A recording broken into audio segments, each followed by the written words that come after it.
结果下楼要出门的时候就看到他跟一个男同事一起回来这样子，然后那男同事还把外套借给他，看到我他也很紧张嘛，他就把外套赶快还他这样子。所以他在你面前脱外套然后还给那个男生就是那个晚上就很僵啊，我们几乎也没什么讲话，就一讲话就很想生气，很想要问他什么外套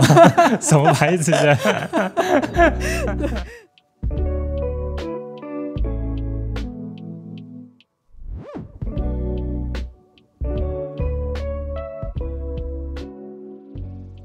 一段关系呢，最害怕就是卡住的时候，两个人就为了一件事情卡不过，造成了接下来的相处，不管是1个礼拜还是甚至到1个月，好像两个人的那一份爱呢都感觉不到，都只剩下卡住的那一个矛盾点，有没有？那究竟这一个卡住的情况该如何去化解？我们后来有发现呢，其实你只要可以懂我们今天要谈的这一个三角形，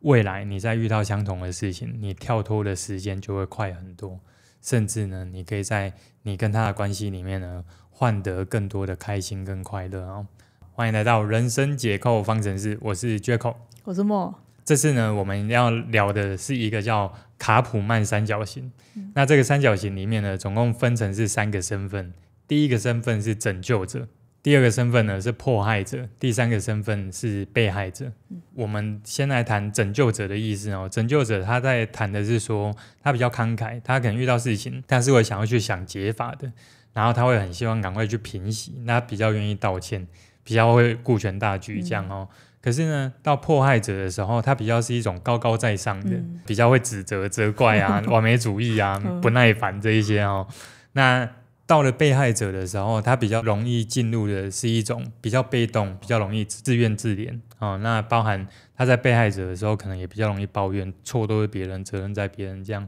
那其实这3个身份啊，我们在日常生活中，不管在工作甚至在感情当中，其实都很常会不小心进入某一个身份，对不对？像我自己，我先自首，我自己知道说，有时候我跟我老婆或者跟我比较亲近的，我会不小心成为迫害者，我会进入那种不耐烦，对，所以我后来有自觉，我就要开始，比方说要跟莫道歉，然后跟我老婆道歉这样哦。好，我刚自首完了，你要不要也自首一下？因为你刚刚在讲的时候，我其实有想到以前在工作的时候，跟一位同事在一起这样子。对，那因为那个同事就是外形还不错，然后也很活泼。是哦，看一下。现在没有有他的 reels 吗？没有联络，没有联络。不管是部门或者是隔壁部门的同事，都会很想要约他出去啊，或者想要跟他做朋友这样子。对，然后我其实也很常看到他的讯息。会跳出一些讯息这样，那亲那我又很想看又不敢看这样子，对，但因为我会觉得一段关系我会希望是以信任为主轴，所以我不会想要去看他的讯息，但是那个不安就是一直有存在，对。然后有一天他就跟我说他刚好有一个专案要做，可能会比较晚回家啊，我也觉得 OK， 因为我知道他工作也很忙这样。但是那一天很奇怪，就是到了很晚的时候，我传讯息给他，他也都没有回。然后后来我就打电话给他，他也都没有接这样。哇！然后我想说，哇，这么晚了，这专门的婚外案。后来我就想要，那我直接去他公司楼下等他。结果下楼要出门的时候，就看到他跟一个男同事一起回来这样子，然后开开心心的这样就走到我们家楼下这样。我想说专案有需要这位男同事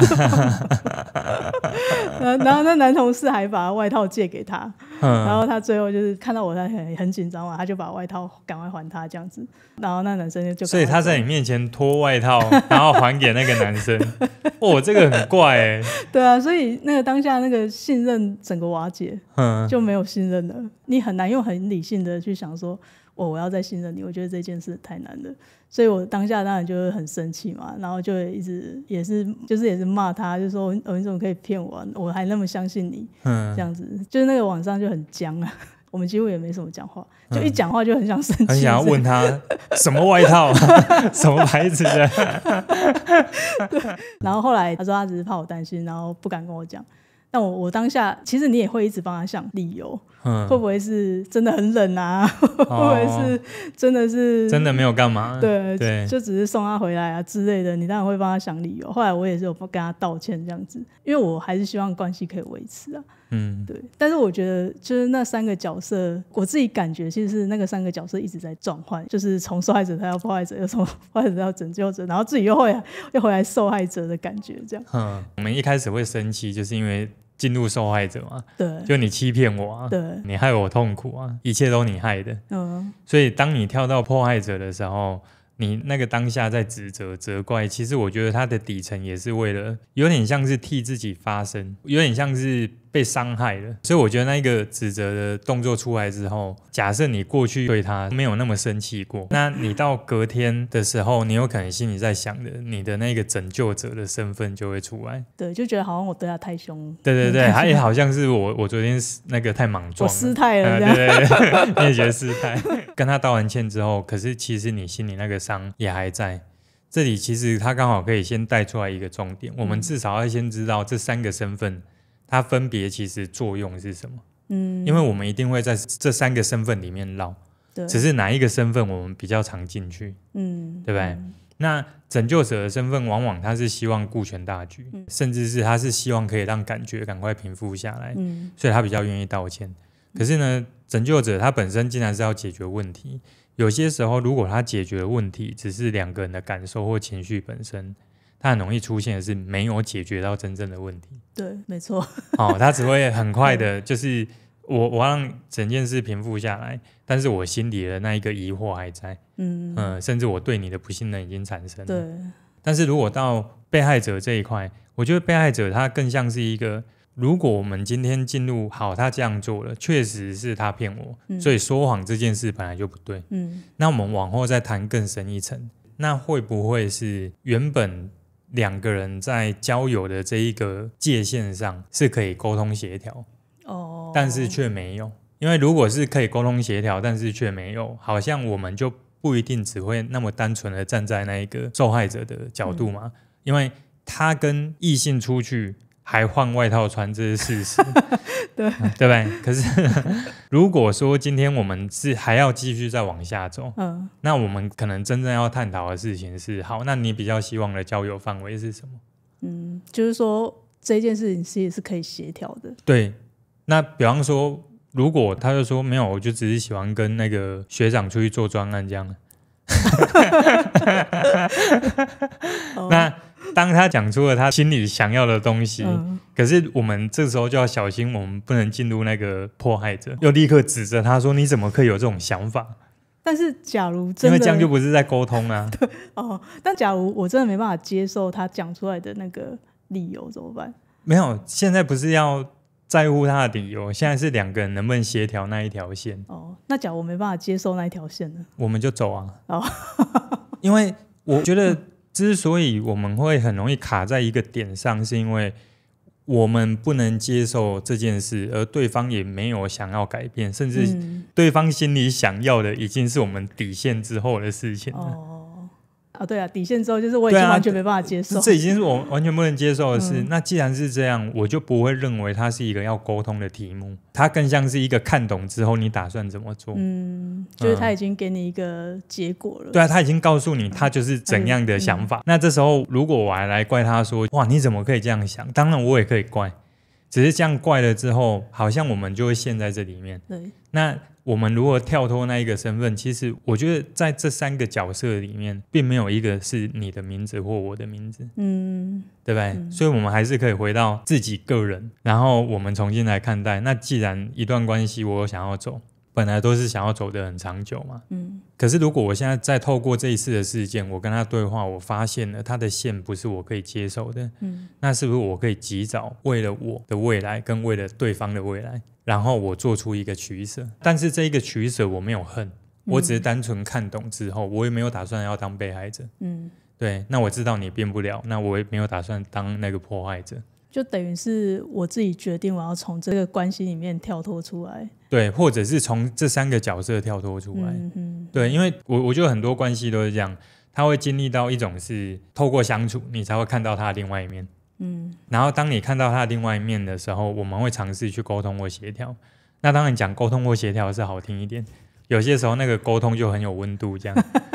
那个协调就很有力道对不对？但是呢当几次之后发现哇怎么沟通没有用，对方还是会骗，那我就会知道如果我已经沟通协调好几次对方还是会骗，我仍然站在受害者的角度不断的去责怪他，其实呢我就会去忽略掉一个很关键的点，是我选择站在那里的。懂，就是其实你已经看到事实了，但是不愿意跳出也是你自己对，那当我不愿意跳出的时候，我还在怪他怎么会这样，那这个就是那个卡住的点。所以其实我觉得你刚刚问的那个问题很好，就是说那既然我们会有这3个角色是很容易进去的，那我们是不是有一个方法可以学会把它跳出来？对，因为我自己也会进啊。比方说我这样反省起来，就像我一开始讲的，我比较容易进入的是迫害者。可是为什么比较容易进入迫害者？原因是因为很有可能我自己在复盘的时候，我对于事情包含对我自己，我的自我要求很高嘛，对不对？那我自我要求高的时候，我就会很容易不小心把我的想法我的标准投射到别人也要，那我会格外看不得别人没有做到对，那我的感受是不是就会差？对，所以如果我一直在那个身份里面，我就会很容易一直在内耗在纠结。可是如果我要跳出来，其实也很简单，我们只要意识到今天我们有一个原则是跟别人的相处，我们要小心的是不要一直被自己内心的投射给影响，因为那个所谓的投射可能是我们心里没想透的事情，或者是曾经的经验。对，那我自己的方法是，如果我又要进入迫害者，我开始知道我有感觉了，那我就会立刻去问自己几句话，就是现在比较重要的是什么？然后我现在的这一个标准是不是用在别人身上？对，因为隔天的时候我还是有跟他道歉，我那时候是陷入拯救者的角色，只是说我觉得在那个角色里面，其实我的心情还是没有很好，我还是有一个很不安的感觉，因为我想要让事情平息，所以我做了道歉的动作。可是之后我要怎么再回来看待这段感情？因为我觉得我再回来看待的时候，其实我对这段感情的信任度已经非常低了，好像也觉得他也没有必要再继续下去了这样。因为如果你已经觉得没有必要再继续下去，就不用再看它但是因为我觉得要有一段感情其实很难得嘛，那你尽可能的努力看可不可以维持这样子。但我觉得有时候当下不讲，是我可能也害怕失去嘛，只是说我觉得那个痛好像也没有因为这样然后它变得比较好。我觉得如果我们把它拆2件事来看，第一件事情就是对方就是欺骗嘛，跟异性出去，甚至事后他又说因为我怕你不开心，所以我才这样做。那这件事已经造成了我们没办法信任他了，那这个时候其实就会变成是不一定要进入到拯救者或哪一个身份，这时候反而可以去想这段关系我要不要再给他机会，或者是说这一个点我真的很在意，那我也不希望再一次。可是这时候就要想清楚啊，你是不能接受他再一次骗你，还是你不能接受他跟别人出去？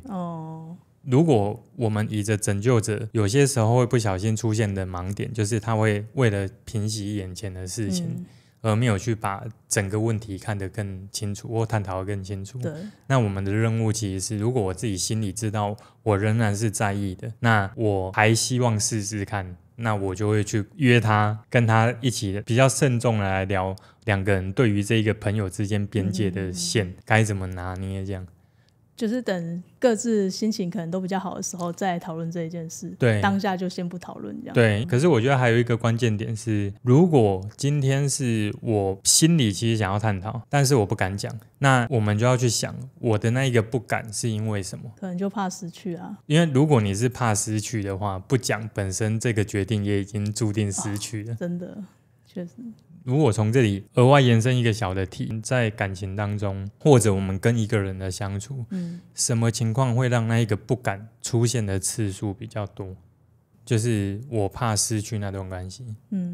所以我才会有那一个不敢。可是我们其实也要意识到一件事，我们在关系里面，尤其是伴侣关系，其实你再怎么演，你也没办法演很久，对不对？如果你真的不能接受，就不能接受。所以啊，我自己后来的心态反而比较偏向是说，我的任务不是把别人捏成我想要的样子，而是现在的我比较有那一个底气，是说如果真的待在我身边是不合适的，我完全可以接受。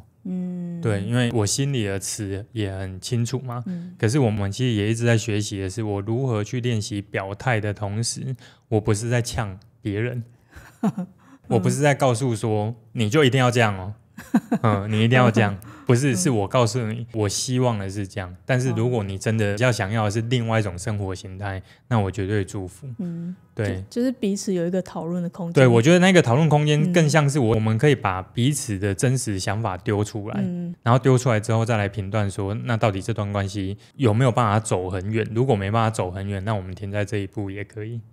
可是这当中没有怨恨啊。对，更像是一种看懂之后就祝福这样。